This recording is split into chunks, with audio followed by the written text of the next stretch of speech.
নমস্কার বন্ধুরা, আজকে আমি রামপুরহাট থেকে প্রথমে বক্রেশ্বর থেকে আপনার মামাভাগ্নে পাহাড় থেকে আবার রামপুরহাট কীভাবে যাওয়া যায় এবং ডিস্টেন্স সব সম্পর্কে জানাবো। তো প্রথমে দেখুন, আমি আপনাদের মিটারটা দেখালাম। 8959 থেকে আমি শুরু করছি, মানে 8959 আমার মিটার এখন রিডিং আছে। এবার দেখুন, সর্বপ্রথম আমি এখান থেকে সময় কাটাতে কাটাতে কীভাবে যাব রামপুরহাট থেকে। আপনারা চাইলে দেখুন বাসেও আসতে পারেন। এই যে বাস স্ট্যান্ড রামপুরহাটে, এই বাস স্ট্যান্ড থেকে বাস ধরে আপনারা যদি বক্রেশ্বর যেতে চান, তাহলে প্রথমে আপনাদেরকে সিউড়ি স্টেশনে যেতে হবে। সিউড়ি স্ট্যান্ড থেকে আবার তারাপীঠের বাস আপনাদেরকে ধরতে হবে। তো এভাবে আপনারা যেতে পারেন। আর অথবা আপনারা গাড়ি ভাড়া করতে পারেন, গাড়ি ভাড়াতেও আপনার ঘুরে আসতে পারেন। এবং আমি যে বাইকে যাচ্ছি, এই বাইকেও কিন্তু আপনারা ঘুরে আসতে পারেন। তো দেখুন, আপনারা যদি আমার মতো বাইকে যান, তো সেক্ষেত্রে কীভাবে স্টেপ বাই স্টেপ আপনারা গেলে সব সঠিক এবং ঠিকভাবে হবে সেটা আমি আপনাদের বলছি। তো সর্বপ্রথম দেখুন, আস্তে আস্তে আমি পৌঁছে গেলাম গনপুর জঙ্গলে। এই গনপুর জঙ্গলের উপর একটা ভিডিও আমার অলরেডি দেওয়া আছে। এবং দেখুন, এখানে এই যে সরকারি বাংলোটা আমি আপনাদের দেখাচ্ছি। আগেকার ভিডিওতে হয়তো আমি সেভাবে আপনাদের পরিষ্কার দেখাতে পারিনি, কিন্তু এই ভিডিওতে দেখাচ্ছি। এই গনপুর জঙ্গলটা কিন্তু খুবই সুন্দর এবং এটা হচ্ছে বীরভূম জেলার দ্বিতীয় বৃহত্তম একটা ফরেস্ট। ঠিক আছে। তো প্রথম হচ্ছে আপনার ইলামবাজারের ফরেস্ট, তারপর হচ্ছে এই গনপুর ফরেস্ট। তো এই গনপুর ফরেস্টে এই যে আপনি সরকারি বাংলোটা দেখতে পাচ্ছেন, এই সরকারি বাংলোতে আপনি চাইলে 1-2 দিন কাটাতে পারেন। তো এখানে কিন্তু বুকিংয়ের সিস্টেমটা একটু জটিল। সেটা হচ্ছে কলকাতা থেকে বুকিং করতে হয়, অনলাইন বুকিং কিন্তু হয় না। তো এই অসুবিধার জন্য এখানে সহজে কেউ আসতে পারে না। কিন্তু যদি আপনারা চান, তো এই প্রসেসের মধ্যে দিয়ে আসলে কিন্তু আপনারা এখানে আপনার পৌঁছে যেতে পারেন। তো এই গনপুর ফরেস্ট হচ্ছে আপনার সিউড়ি থেকে 20 কিলোমিটার, 20 থেকে 22 কিলোমিটার এই বাংলো পর্যন্ত। তো এইখানে আমি কিছুক্ষণ সময় কাটালাম। এই গনপুর ফরেস্টে যখনই আপনি আসবেন, দেখবেন এখানকার মুক্ত বাতাস এবং পরিবেশ খুবই সুন্দর। এবং এখানে একটা দীর্ঘ জঙ্গল, প্রায় 1.5 থেকে 2 কিলোমিটার যে জঙ্গল, এই জঙ্গলটা সত্যিই খুব মুগ্ধ করে। যে এক সময় এখানে আপনার হরিণ, শেয়াল, সাপ এসব খুব বেশি ছিল। এখন শুধু শেয়াল আর সাপ আছে, হরিণের দেখা কিন্তু খুব একটা দেখা যায় না, জনসংখ্যা বৃদ্ধির সঙ্গে সঙ্গে। আর এই জনবসতির এই যে জঙ্গলের ভিতরে সাঁওতাল বা আদিবাসী সম্প্রদায়ের বসবাস সত্যি আমাদের মুগ্ধ করে। যে এরা কীভাবে জঙ্গলকে ভালোবেসে এই জঙ্গলের মধ্যেই জীবন অতিবাহিত করছে, এই সম্পর্কে দেখলে পরে কিন্তু আমাদের সত্যিই খুব ভালো লাগে। দেখুন, এখানে মিটারের কাঁটাটা আমি আপনাদের দেখাচ্ছি। আমরা শুরু করেছিলাম 8959, 8979 এখন এখানে শো করছে। ঠিক আছে। তাহলে দেখুন, এখান থেকে আমরা আবার জার্নি শুরু করলাম। এবার পৌঁছে গেছি আমরা দেউচা ব্যারেজ। ঠিক আছে, বা দেউচা ড্যাম বলতে পারেন। তো এখানে আপনার এই যে দেউচা ব্যারেজ পর্যন্ত আমার এখন পর্যন্ত কাঁটাতে যেটা শো করলো, সেটা হচ্ছে 9003, অর্থাৎ 23 কিলোমিটার আমরা এসেছি। গনপুর থেকে আরও 3 কিলোমিটার এলেই কিন্তু আপনারা এই দেউচা ব্যারেজ, যেটা আপনার দ্বারকা নদীর ওপরে এই ব্যারেজটা তৈরি করা হয়েছে। এই দেউচা ব্যারেজ আপনার দ্বারকা নদী, যে নদী আপনার তারাপীঠের ওপর দিয়ে গেছে, সেই তারাপীঠের ওপর দিয়ে যাওয়া নদীর ওপরেই কিন্তু এই দেউচা ব্যারেজটা আপনার তৈরি করা হয়েছে। এখানে দেউচা পাচামি যে কয়লা খনির কথা আপনারা শুনছেন, যে এখন এটা কাজ চলছে, এবং এটা হচ্ছে ভারতের বৃহত্তম, এশিয়ার দ্বিতীয় বৃহত্তম একটা কয়লা খনি। এই কয়লা খনি অঞ্চলের দেখাও আপনারা পাবেন। সামান্য এগিয়ে গেলেই আমরা দেউচা পাচামির যে রাস্তাটা, সেটা দেখতে পাবো। ভিতরের দিকে কয়লা খনি, রাস্তার ওপর থেকে একটু ভিতরের দিকে যেতে হয়, তাই রাস্তার ওপর থেকে যেটুকু দেখা সেটুকু আমরা দেখতে পাবো। তো এই যে দেউচা ব্যারেজটা আছে, এটাও কিন্তু একটা দর্শনীয় জায়গা। আপনারা দেখতে পাচ্ছেন এখানে কন্ট্রোলের অফিস আছে। এই যে দেখছেন কত বড় একটা জলাশয় এখানে আপনার দ্বারকা নদীর ওপরে গড়ে উঠেছে।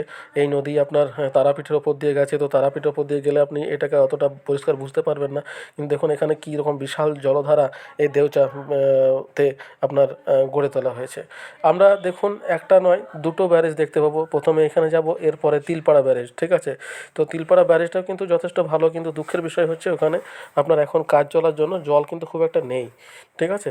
মানে একটা কাজ, রিপেয়ারিংয়ের কাজ চলছে। এই রিপেয়ারিংয়ের কাজ চলার জন্য আপনার এই দেউচা ব্রিজের পরে আমরা যে ব্রিজে দাঁড়াবো, সেখানে কিন্তু খুব একটা জল দেখতে পাবো না, কিন্তু যতটা সম্ভব আমি আপনাদের দেখাবো। তো বন্ধুরা, এবার আমরা চলে যাব পরের গন্তব্যস্থল, সেটা হচ্ছে আমাদের তিলপাড়া ব্যারেজ। আমি দেউচা ব্যারেজ সম্পর্কে দেখালাম। দেখুন, এই ডান দিকে প্রচুর, এটা হচ্ছে পশ্চিম দিক, এবং পূর্ব দিক হচ্ছে আপনার যেদিকে জলাশয়টা আছে, পশ্চিম দিকে জলাশয়টা আছে এবং পূর্ব দিকটা পুরোপুরি ফাঁকা, এবং এর ওপরে এই রাস্তাটা কিন্তু দেখুন চলে গেছে সিউড়ির দিকে। তো আমরা রামপুরহাট থেকে সিউড়ির দিকে যাচ্ছি এবং দেউচা ব্যারেজ যেখানে আমরা দাঁড়িয়ে আছি এটা হচ্ছে আপনার 23 কিলোমিটার। নেক্সট আমরা চলে আসছি আপনার পরবর্তী আমাদের যে গন্তব্য সেটা হচ্ছে আপনার তিলপাড়া ব্যারেজ। এই ব্যারেজটা সত্যিই আমাদের খুব ভালো ছিল, কিন্তু এই সময় দুঃখের বিষয় হচ্ছে কাজ চলার জন্য জল খুব একটা আমি আপনাদের দেখাতে পারবো না। এই দেউচা ব্যারেজে যেটুকু দেখতে পাচ্ছেন সেটুকুই আমি আপনাদের দেখাতে পারছি। দেখতে পাচ্ছেন কীরকম সুন্দর একটা জলের একটা আস্তরণ দেখা যাচ্ছে, এবং এটা বর্ষাকালে আরও বেশি সুন্দর লাগে। তো এরপরে চলে এসেছি দেখুন তিলপাড়া ব্যারেজ। ঠিক আছে, এই তিলপাড়া ব্যারেজটা আমি আপনাদের প্রথমেই বললাম যে কাজ চলার জন্য এখানে জল খুব একটা নেই। দেখতে পাচ্ছেন পুরোপুরি জলটা বের করে দেওয়া হয়েছে, এবং আমি আমার জীবনকালে প্রথম এরকম অবস্থায় তিলপাড়া ব্যারেজকে দেখছি। এখানে এত বেশি জলাশয় এবং পরিযায়ী পাখি থাকে যে সবসময় এটা দেখার মতো একটা জায়গা থাকে, কিন্তু দুঃখের বিষয় হচ্ছে এই জল কিন্তু এখন ছেড়ে দেওয়া হয়েছে কাজের জন্য, যার জন্য দেখুন এটা 1 জানুয়ারি, আজকে 1 জানুয়ারি 2025, কিন্তু এখানে কোনো সেরকম পিকনিকের একটা দল দেখতে আমরা পাচ্ছি না। শুধু এইটার জন্যই যে এখানে কিন্তু কোনো জল নেই, জলটা পুরোপুরি ছেড়ে দেওয়া হয়েছে। দূর থেকে দূর পর্যন্ত শুধু বালি আর বালি, এই সামান্য এই একটু জল দেখা যাচ্ছে, এবং অপোজিট প্রান্তে অর্থাৎ পূর্ব দিকে আপনার ব্রিজটার কাজ চলছে। আমি আপনাদের ফেরার সময় যদি সম্ভব হয় দেখাবো যে কীভাবে কাজ চলছে, এবং পূর্ব দিকটা নেমেও দেখাবো।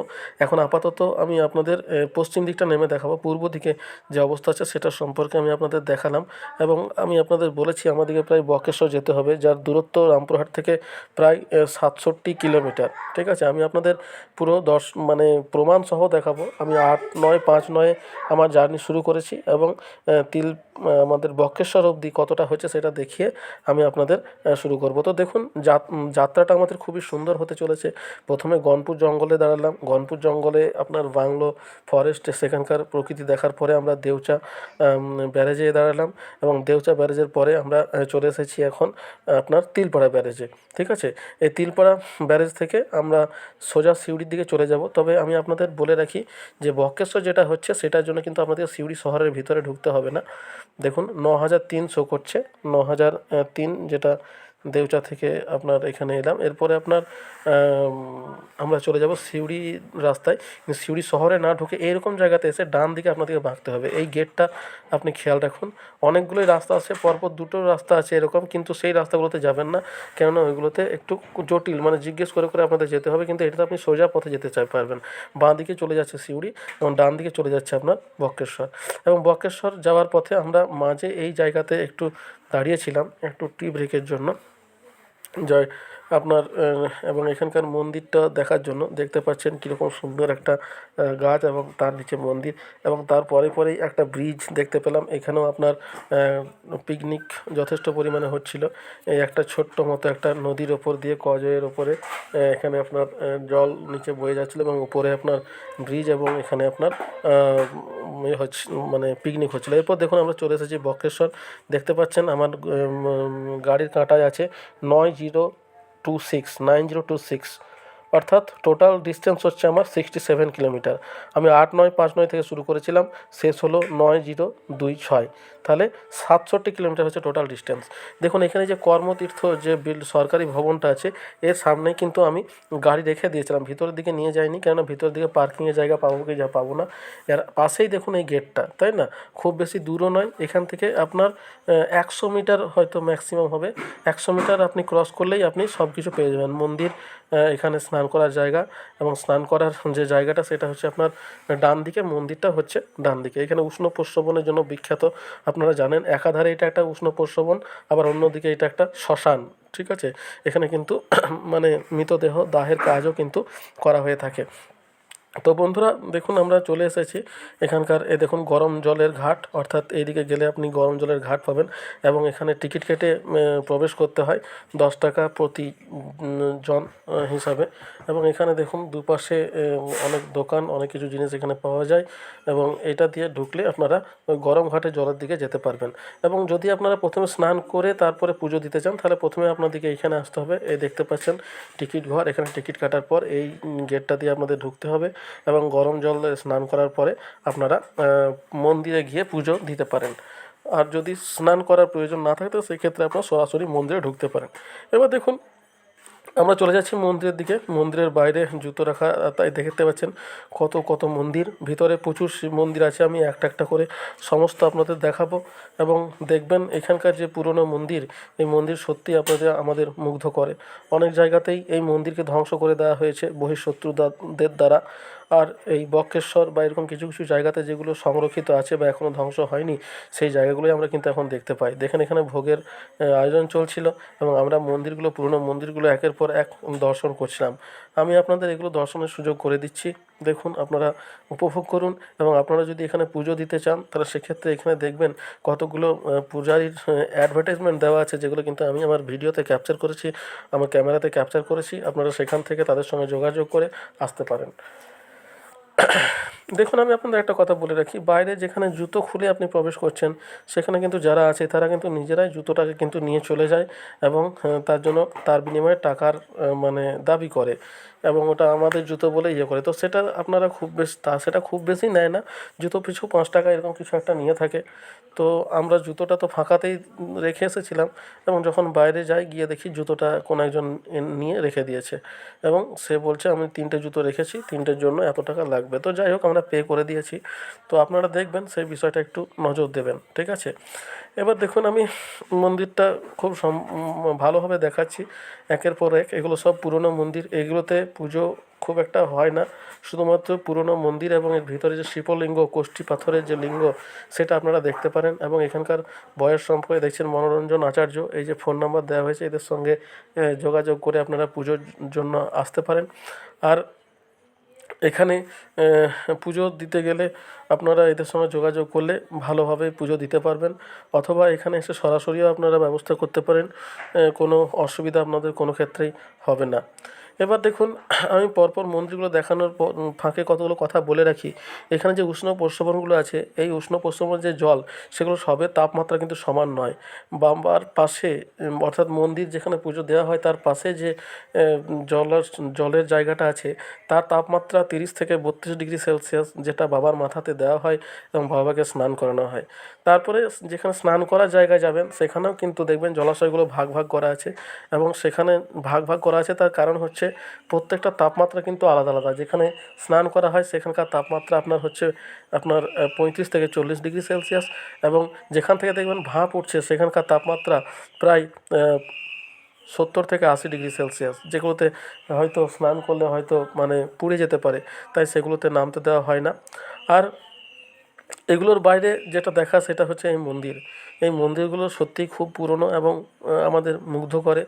এবং দেখুন, আপনারা যদি কলকাতা থেকে আসতে চান তো কলকাতা থেকে আসার জন্য বক্রেশ্বরে আসার অনেক সুবিধা আছে। তার মধ্যে দেখুন সিউড়ি সবথেকে ভালো, সিউড়ি থেকে এর দূরত্ব সবথেকে কম। অর্থাৎ ট্রেনে যদি আপনারা সিউড়ি আসেন এবং সিউড়ি থেকে জাস্ট একটা ছোট গাড়ি বা অটো করলে আপনারা এই বক্রেশ্বর পৌঁছে যেতে পারেন। এবং সিউড়ি ছাড়াও আপনারা সাঁইথিয়া, রামপুরহাট এই দুটো জায়গা থেকেও কিন্তু বক্রেশ্বরে আসতে পারেন। তবে সবথেকে নিয়ারেস্ট যেটা হচ্ছে সেটা হচ্ছে আপনার সিউড়ি।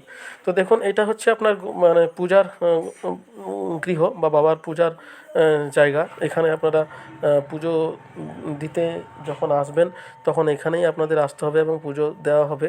এটা হচ্ছে বাইরে, এখানে এসে এসে আপনারা পুজো দিতে পারবেন। দেখুন, আমরা এখানে পুজো দিলাম এবং ভিতরের যে গর্ভগৃহ সেটাও আমি আপনাদের যতটা সম্ভব দেখাবো বাইরের থেকে, কেন ভিতরের দিকে আমার ঢোকা খুব একটা হয়ে ওঠেনি। এই দেখুন, এখান থেকে আমি আপনাদের দেখাচ্ছি। এই যে ভিতরে দেখুন, এই যে ঘন্টাগুলো বাজছে, এই ঘন্টাগুলো এই ভিতরেই কিন্তু আপনার বাবার গর্ভগৃহ, অর্থাৎ এখানে আপনারা পুজো দিতে পারেন। এরপর দেখুন, এখান থেকে আমরা চলে যাই গরম জলের জায়গার দিকে। দেখুন যতটা পারছি আমি আপনাদের দেখালাম, ভিতরের দিকে যাওয়ার সুযোগ পাইনি। আর এই যে দেখুন সিঁড়ি, এই যে এখানে আপনার পুজোর জন্য এই যে লাইনটা দেওয়া হয়েছে এবং এর পাশেই যে জলাশয়টা দেখতে পাচ্ছেন, এটাই হচ্ছে যেটা সম্পর্কে আমি আপনাদের বলছিলাম যে এর তাপমাত্রা 30 ডিগ্রি সেলসিয়াস এবং এই জলাশয়ের জলই কিন্তু বাবাকে স্নান করানোর জন্য সকালে ব্যবহার করা হয়ে থাকে। তো এখানে এলে আপনারা এগুলো সবই দেখতে পাবেন এবং দেখার পাশাপাশি যে জিনিসটা আপনাদের মুগ্ধ করবে যে এখানকার যে পুরনো পরম্পরা এবং পুরনো যে ভাবধারা এবং এখানকার উষ্ণ প্রস্রবণের সাথে কীভাবে এই ধর্মীয় বিষয়টিকে আপনার নিজেদের মধ্যে আঙ্গীভূত করা হয়েছে, এটা সত্যিই আপনাদের মুগ্ধ করবে। এবং পূজারীরাও সত্যি খুব ভালো। এখানে পান্ডাদের খুব একটা অত্যাচার এখানে লক্ষ্য করা যায় না, এরা সত্যিই খুব ভালো। এবং দেখতে পাচ্ছেন আপনারা বৃক্ষের ভিতরে কীভাবে মন্দিরটা তৈরি করা হয়েছে। চারিদিকে মানে একটা মন্দির ছিল, তার উপরেই বৃক্ষটা হয়েছে। একটা মন্দিরের উপরেই কিন্তু বৃক্ষটা হয়েছে এবং একসময় বৃক্ষের যে আপনার শিকড় সেগুলোই মন্দিরের আকার ধারণ করেছে। এবং দেখতে পাচ্ছেন এরকম কিছু কিছু মন্দির, এগুলো এইখান থেকে আমরা বুঝতে পারি যে এই মন্দিরগুলোর কত পুরনো এবং কত বয়স। দেখুন কত বটের ঝুড়ি নেমে এই মন্দিরগুলোকে পুরোপুরি আবৃত করে ফেলেছে। আর কিছু কিছু মন্দিরের ভিতরে এই যে দেখতে পাচ্ছেন এখনও শিবলিঙ্গগুলো আছে। তবে বলে রাখি যে অনেক মন্দিরেরই এই লিঙ্গ কিন্তু চুরি হয়ে গেছে। এইখানে শুধু নয়, অনেক জায়গায় যেমন মুলুটিতে যদি আপনারা আসেন সেখানেও কিন্তু এরকম অনেক শিব মন্দির আছে, তাদের কষ্টি পাথর অর্থাৎ লিঙ্গগুলি কিন্তু চুরি করে নেওয়া হয়েছে। বক্রেশ্বরে কিন্তু দেখুন এগুলো এর ইতিহাস সম্পর্কে আমাদেরকে বলে যে এটা কত পুরনো, কত রাজা আমলের এগুলো তৈরি। এবং এই যে আমাদের হিন্দু ধর্মের যে ভাবধারা, সেই ভাবধারা কিন্তু আমাদেরকে এখানে আকৃষ্ট করে। এত পুরনো একটা মন্দির এখানে এখনও পর্যন্ত আছে এবং এই মন্দিরগুলোকে এখনও পর্যন্ত আমাদের পূজার্চনার মাধ্যমে বাঁচিয়ে রাখা হয়েছে। আমরা দেখুন মন্দিরের সামনে যে বাঁদিকে যে আপনার গরম জলের যে জায়গাটা আছে তার উপরে, এই উপরে দেখতে পাচ্ছেন একটা আস্তরণ রয়েছে। তার কারণ তার উপরে যাতে পাতা পড়ে যাতে নষ্ট না হয়, তার জন্য ওই লোহার আস্তরণটা এখানে তৈরি করা হয়েছে। এবং দেখুন এইদিকে আমরা আসছি, যতদূর সম্ভব আমি আপনাদের মন্দিরগুলো দেখার সুযোগ করে দিতে চাইছি এবং আমার লেন্স বন্দি করে নিতে চাইছি যতটা সম্ভব হয়ে থাকে। এত বেশি মন্দির আর চারিদিকে এত ছড়িয়ে ছিটিয়ে রয়েছে যে আমি সত্যিই মানে একদিকে এসে অন্য দিকটা কীভাবে যাব বা কীভাবে আমি মনে রাখতে পারবো, সেটাই কিন্তু আমি অনেক সময় ঠিক রাখতে পারছি না। তো বন্ধুরা, আপনারা উইকেন্ডে একটা দিনের জন্য এখানে চলে আসতেই পারেন এবং এই বক্রেশ্বরে এসে স্নান করতে পারেন। কেননা বেশিরভাগ মানুষই দেখুন এখানে আসে স্নান করার জন্য। এই উষ্ণ প্রশ্নপুরের জলে স্নান করলে নাকি বাতের ব্যথা কিছুটা কমে বা অনেক রোগ দূরীভূত হয়, এরকম একটা বিশ্বাস আমাদের আছে।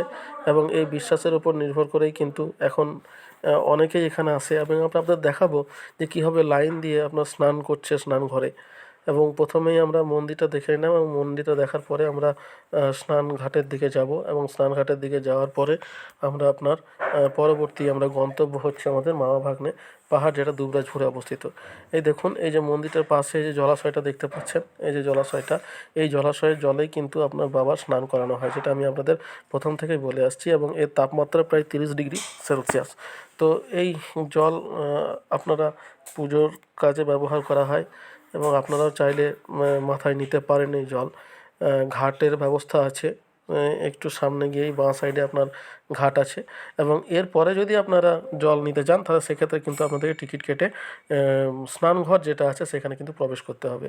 আর যদি আপনারা সেখানে না ঢুকতে চান তাহলে কিন্তু মন্দিরের এই জায়গাতে এসেই কিন্তু এই গরম জলের আনন্দটা কিন্তু আপনারা নিতে পারেন। অর্থাৎ মন্দিরের বাইরে যদি বলেন তাহলে শুধু এইটুকু জায়গায় আছে যেখানে গরম জল, এখানে আপনারা উষ্ণ প্রস্রবণের যে জল সেটা সম্পর্কে আপনারা মানে উপভোগ করতে পারেন।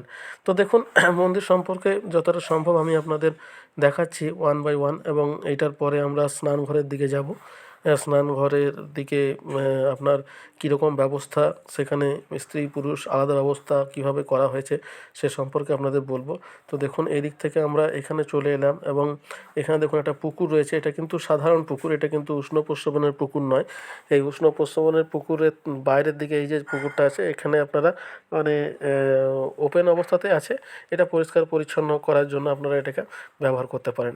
দেখুন আমরা যেদিন গেছিলাম সেখানে কিন্তু এখানে ভোগ খাওয়ানো হচ্ছিল, অর্থাৎ কোনো সহৃদয় ব্যক্তি বা এসে এখানে ভোগ খাওয়ানোর ব্যবস্থা করেছিল। এবার দেখুন স্নানঘরটা দেখুন, দেখতে পাচ্ছেন এখানে কিন্তু কোনো মানুষ স্নান করছে না, কিন্তু এখানকার জলে ধোঁয়া বের হচ্ছে। অর্থাৎ এখানকার জলটা এতটাই গরম যে এই জল থেকে আপনার ভাপ বের হয়। এই জলে যদি মানে চালও ফেলে দেওয়া হয় তাহলে কিন্তু ভাত হয়ে যাবে, অর্থাৎ এতটাই বেশি গরম এইখানে। দেখুন দেখতে পাচ্ছেন জল একেবারে স্বচ্ছ পরিষ্কার, কোনো কিছুই কিন্তু এখানে পড়ে নেই। এবং এটা প্রশাসন থেকে এগুলোকে সংরক্ষণের মতো ব্যবস্থা করা হয়েছে। দেখতে পাচ্ছেন ভাপ বেরোচ্ছে, আমি কিন্তু লেন্স বন্দি করছি, দেখতে পাচ্ছেন ভাপ বেরোচ্ছে, এত গরম দেখুন। অর্থাৎ এখানে কিন্তু কোনো জনপ্রাণী কিন্তু ভিতরে আসেনি। দেখুন ভাপ বের হচ্ছে, দেখতে পাচ্ছেন এই যে। তো এটার ভিতরে কিন্তু কাউকে যেতে দেওয়া হয় না, এখানে গেলে পরে কিন্তু পুড়ে যাবে, অর্থাৎ এতটাই বেশি গরম এই জলাশয়টা। এরপরে দেখুন আমরা পরেরটায় যেখানে স্নান করানো হচ্ছে, অর্থাৎ স্নান করার সুযোগ যেখানে আছে সেটা আমি আপনাদের দেখাবো। এইখান থেকে অর্থাৎ এটা হচ্ছে পূর্ব দিক, এরপর পশ্চিম দিকে দেখুন আমি নিয়ে যাচ্ছি এক এক করে, দেখুন ধীরে ধীরে নিয়ে যাব এবং সেখানে আমরাও স্নান করব। আমি দেখাবো আপনাদের। এখান থেকে সোজা চলে গেলে এই যে পার্কের মতো অংশটা আছে, এবং পার্কের মতো অংশটা থেকে এই দেখতে পাচ্ছেন এখানে স্নান হচ্ছে। এখানকার তাপমাত্রা আপনার 40 ডিগ্রির মধ্যে, অর্থাৎ 30 থেকে 40-এর মধ্যে এখানকার তাপমাত্রা। এবং এখানে স্নান করতে এলে কিছু কিছু বিষয় যেগুলো আপনার রেস্ট্রিকশান কিছু কিছু করা আছে, যেমন ধরুন এখানে আপনার সাবান তেল এই সমস্ত ব্যবহার করা যায় না। এখানে জলে জুতো ধোবেন না, কাপড় কাচবেন না, এখানটা শুধুমাত্র স্নান করার জন্যই কিন্তু এটাকে ব্যবহার করা হয়েছে। আপনারা দেখতে পাচ্ছেন আমাদের স্নান করার জন্য বাচ্চাকে নিয়ে আমি নেমেছি, এবং এখানে যে গরম জলের যে আনন্দ, অর্থাৎ আমরা বাড়িতে জল গরম করি ঠিক কথা, কিন্তু এখানকার জলটা একটু অন্য রকমই গরম, ঠিক আছে। এই জলে যদি আপনারা স্নান করেন তাহলে কিন্তু সত্যি একটু আনন্দ পাবেন। তো গভীরতা খুব বেশি নয় আপনার, দেখুন বাচ্চা ছেলেটা যে দাঁড়িয়ে আছে, এই যে দাঁড়িয়ে আছে ওইটুকুই গভীরতা। ভিতরে কিন্তু পাথর দেওয়া আছে, পাথরটা দেওয়া আছে এই কারণে যে শ্যাওলা যাতে না জমে, অর্থাৎ পাথরগুলো মুভ করলে শ্যাওলাগুলোও কিন্তু মারা যাবে, সেই কারণেই কিন্তু ভেতরে দেখবেন পাথর দেওয়া আছে। অর্থাৎ যখন হাঁটবেন তখন একটু সাবধানতার সঙ্গে হাঁটতে হবে, যাতে পাথরে আপনার পায়ে লেগে না পা মচকে যায়। অর্থাৎ নিচেরটা টাইলস করা আছে কথাটা ঠিক, কিন্তু তার পাশে পাশে গোল গোল পাথর কিন্তু ছড়ানো আছে। জলের পরিমাণ খুবই কম, যারা দেখুন গলা পর্যন্ত জল আছে তারা আলটিমেট কিন্তু জলে বসে আছে, তারা কিন্তু দাঁড়িয়ে নেই। অর্থাৎ আপনারা যদি ভাবেন যে গলা পর্যন্ত জল আছে মানে আপনার তারা ডুবে গেছে, তা কিন্তু নয়। অর্থাৎ এটা অনেকটা ছোটো চৌবাচ্চার মতো, অর্থাৎ আপনার হাঁটু সমান জল আছে, এবং যদি ওখানে ডুবতে হয় তাহলে কিন্তু আপনাকে নিজেই বসে মাথাটাকে জলে ডুবাতে হবে, ঠিক আছে। দেখুন বাচ্চাটা আমার এখানে দাঁড়িয়ে আছে, ওইটুকুই জল, ওর থেকে বেশি জল কিন্তু কোথাও নেই। অর্থাৎ যতগুলো জলাশয় আছে প্রত্যেকটা উষ্ণ প্রস্রবণ প্রত্যেকটারই কিন্তু গভীরতা সেম, কোথাও বেশি গভীরতার জল কিন্তু নেই। তবে এখানে জলের ভাগটা কিন্তু তাপমাত্রা অনুযায়ী আলাদা আলাদা করা হয়েছে, যেটা যার জন্য ব্যবহারযোগ্য সেখানেই আপনি ব্যবহার করবেন। অর্থাৎ যেখানে আপনার ব্যবহারযোগ্য নয় সেখানে প্রবেশ করলেও আপনি পারবেন না, কারণ প্রশাসন থেকে সেখানে রেস্ট্রিকশন করা আছে। দেখুন এখানে দেওয়া আছে এই জুতো ধোবেন না, 500 টাকা জরিমানা, যাই করবেন 500 টাকা জরিমানা। ছেলেদের ঘাট আলাদা, মেয়েদের ঘাট আলাদা। আমরা দেখুন ছেলেদের ঘাটে এসেছি, এবং এখানে মেয়েদের এখানে মানে স্নান করা মানা সেটাও কিন্তু এখানে লেখা আছে। এবার দেখুন এই দিকটা এসে দেখি এইখানটা আপনার জামা কাপড় বদলানোর জন্য, চেঞ্জ করার জন্য, স্নান করার জন্য এই জায়গাটাকে আপনার দেখুন ছেলেদের ঘাটে মেয়েদের স্নান করা নিষিদ্ধ এসব লেখা আছে। এবার দেখুন আমি আপনাদের দেখাই যে প্রস্রবণ থেকে জলটা বের হচ্ছে, হাতির মতো মুখ করে দেওয়া হয়েছে। এই দেখুন, এই যে দেখুন এই যে দাঁড়িয়ে আছে দেখতে পাচ্ছেন, এই দেখুন হাতির মতো মুখ থেকে জলটা বের হচ্ছে, প্রস্রবণের জলটা, ঠিক আছে। এরকম মানে প্রস্রবণগুলো পরপর কিন্তু আছে, দেখতে পাচ্ছেন। এবার দেখুন এখানে যেটা হচ্ছে, এখানে এই দেখুন তিলক তৈরি করা দেওয়া হচ্ছে মাথাতে, আপনি চাইলে করতে পারেন। 2 টাকা প্রতি জন হিসাবে এরা ডিমান্ড করেছে আমাদের কাছে, আপনাদের কাছে হয়তো বেশিও নিতে পারে কমও নিতে পারে, তো আমাদের 2 টাকা জন প্রতি আর কি ডিমান্ড করেছিল। তো এদের প্রসেসটা দেখুন, আমি ক্যামেরা বন্দি বা লেন্স বন্দি করেছি। এদের যে স্ট্রাকচারটা আছে এই স্ট্রাকচারের উপরে এরকম করে দিয়ে দেয়। এগুলো খড়ি মাটি দিয়ে তৈরি। আমি জিজ্ঞেস করেছিলাম যে কিসের সাহায্যে তোমরা এই রঙটাকে তৈরি করো, তো আমাদের জানিয়েছিল যে এটা খড়ি মাটির সাহায্যে ওরা কিন্তু এই কালারটাকে তৈরি করে, ঠিক আছে বন্ধুরা। তো দেখুন একটা দিনের জন্য আপনারা বক্রেশ্বর এসে সময় কাটাতে পারেন। এখানে যে উষ্ণ প্রস্রবণের যে ব্যবস্থা এটা কিন্তু খুব কম জায়গাতে আছে। এখানে আপনার স্নান করে নিজেদেরকে পবিত্র মনে করতে পারেন, এবং এরপরে আপনারা চলে দেখুন এখান থেকে আমরা এবার বিদায় নেব।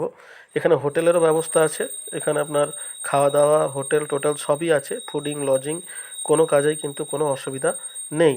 অর্থাৎ আপনারা যদি চান তো এখানে একটা দিনের জন্য থাকতে পারেন, বা এখানে কাছাকাছি শহর হচ্ছে সিউড়ি, সিউড়ি থেকে বক্রেশ্বরের দূরত্ব 23 কিলোমিটার। আমি আপনাদের দেখালাম 23 কিলোমিটার দূরেই হচ্ছে সিউড়ি, অর্থাৎ দেউচা 13 কিলোমিটার, 67 কিলোমিটার রামপুরহাট থেকে।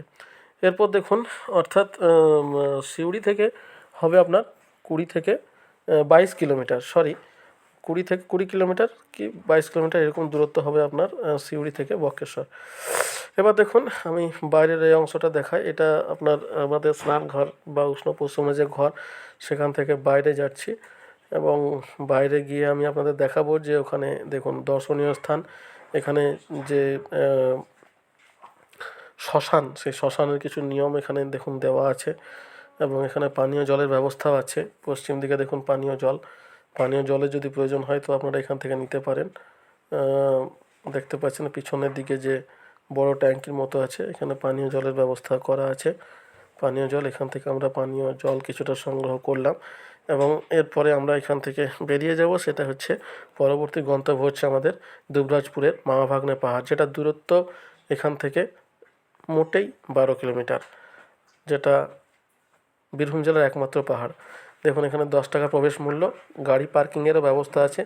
এরই বাঁ দিকটাতে বা ডান দিকে ঢুকতে ডান দিকে এই দেখুন এগুলো হচ্ছে গাড়ি পার্কিং। এখানে আপনারা গাড়ি পার্কিং করতে পারেন, 2 চাকা 4 চাকা সবেরই ব্যবস্থা আছে, 3 চাকা যাই করবেন। এখানে কিন্তু রেট চার্ট দেওয়া আছে, এই অনুযায়ী আপনাদেরকে পে করতে হবে এবং এখানে আপনারা গাড়ি পার্কিং খুব সুন্দরভাবে করতে পারেন, যদিও আমরা আমাদের গাড়িটিকে কর্মতীর্থতে পার্কিং করে এসেছি।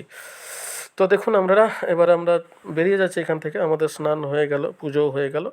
এরপর আমরা যাব, পরবর্তী গন্তব্য হচ্ছে আমাদের বীরভূমের মামাভাগ্নে পাহাড়। তো এখান থেকে যখন বেরোবেন, এই যে সোজা যে রাস্তাটা চলে যাচ্ছে দেখতে পাচ্ছেন, সোজা যে রাস্তাটা চলে যাচ্ছে, এই রাস্তাটা চলে যাচ্ছে আপনার দুবরাজপুরের দিকে। আর এই ডান দিকটা তো আমি আপনাদের দেখালাম সিউড়ি।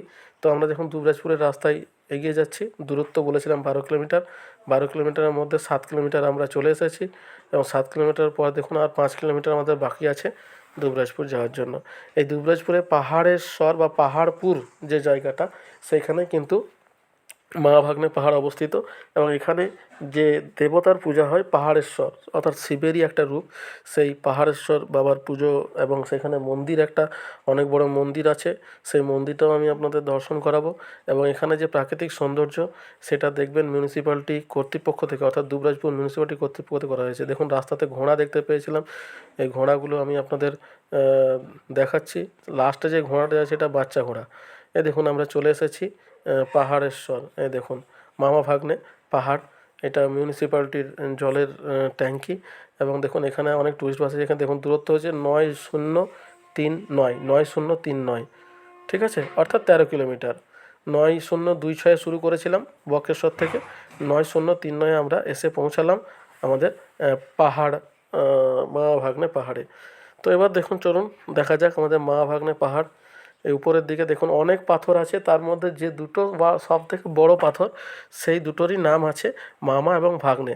এটার ইতিহাস সম্পর্কে আমি বলে রাখি এবং এটা দেখুন আপনারা যা যা দেখছেন দেখতে থাকুন। আমি আমাদের এটার ইতিহাস সম্পর্কে বলে রাখি। যেটা পৌরাণিক ব্যাখ্যা সেটা হচ্ছে যে যখন রামচন্দ্র বানর সেনাদের সেতু নির্মাণের জন্য আদেশ দেয় শ্রীলঙ্কাতে সীতা দেবীকে উদ্ধারের জন্য, অর্থাৎ ভারত থেকে শ্রীলঙ্কা অবধি যে সেতু নির্মাণ করা হয়েছিল, সেই সেতু নির্মাণের পাথর কিন্তু নিয়ে যাওয়া হয়েছিল হিমালয় পর্বত থেকে, যেটা কিন্তু জলপাইগুড়ির দিকে অবস্থিত, নিউ জলপাইগুড়ি। তো সেই জলপাইগুড়ি থেকে পাথর এই রাস্তা দিয়ে কিন্তু হনুমানরা নিয়ে যাচ্ছিল শ্রীলঙ্কার দিকে। তো তখন নাকি কিছু পাথর পড়ে এই পর্বতের সৃষ্টি করেছে। এটা হচ্ছে পৌরাণিক ব্যাখ্যা, ঠিক আছে।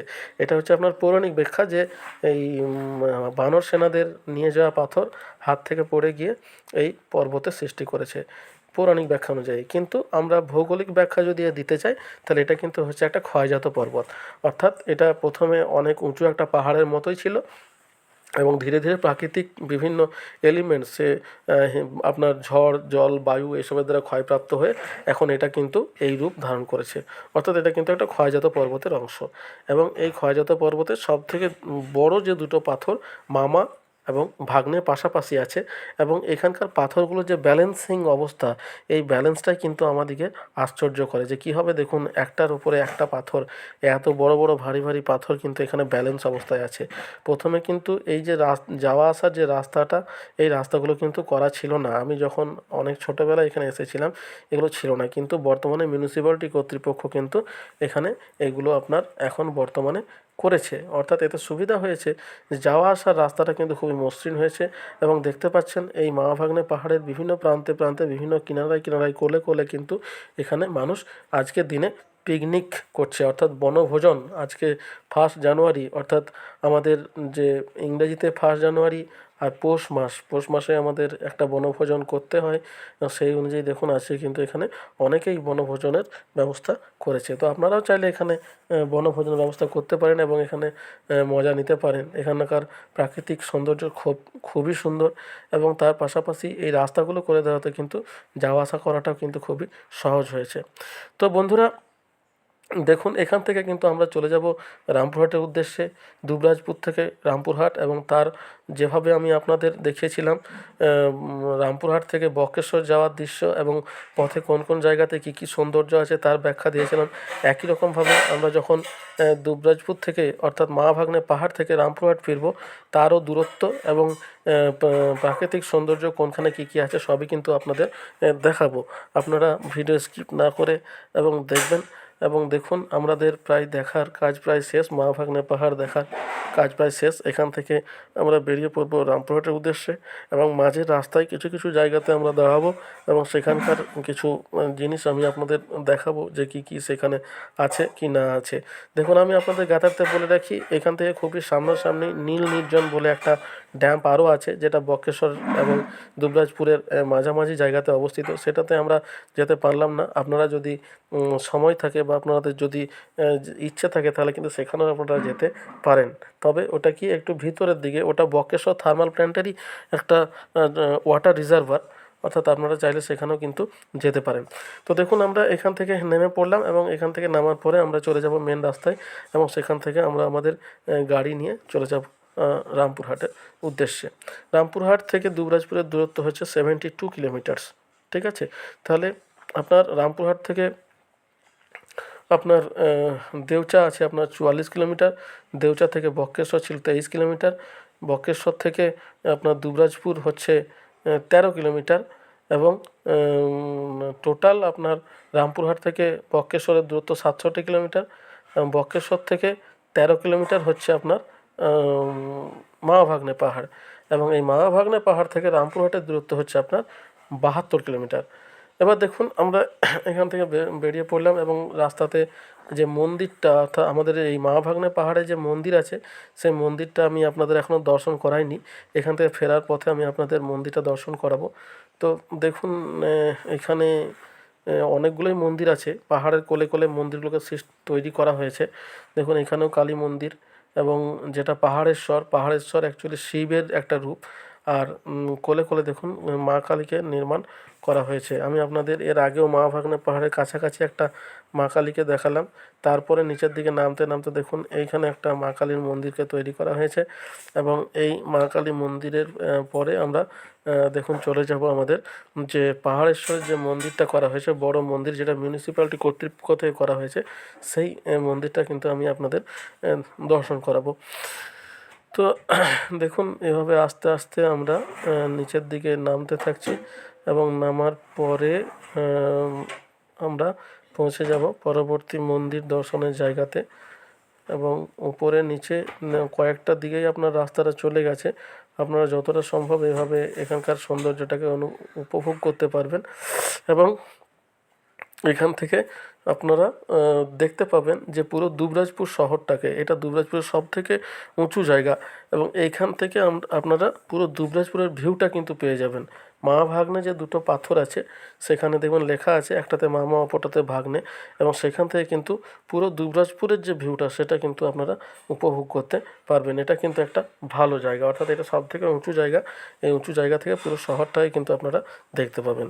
তো বলে রাখি, এরপর দেখুন এই রাস্তাটা দিয়ে আমরা চলে যাচ্ছি, দুদিকে পাথর, প্রাকৃতিক সৌন্দর্য, তার মাঝে দিয়ে যেতে সত্যিই খুব ভালো লাগে।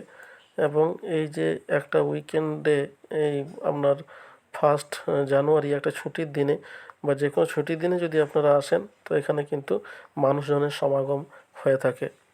তো দেখুন এখান থেকে আমরা বেরিয়ে পড়ছি এবং বেরোনোর রাস্তাতে দেখুন এই যে ছোট ছোট কিছু মন্দির, আমি টোটাল 4টে মন্দিরের দেখা পেলাম এই আমার ভাগ্নের পাহাড়ের কোলে কোলে 4টে মন্দির আমরা দেখতে পেলাম।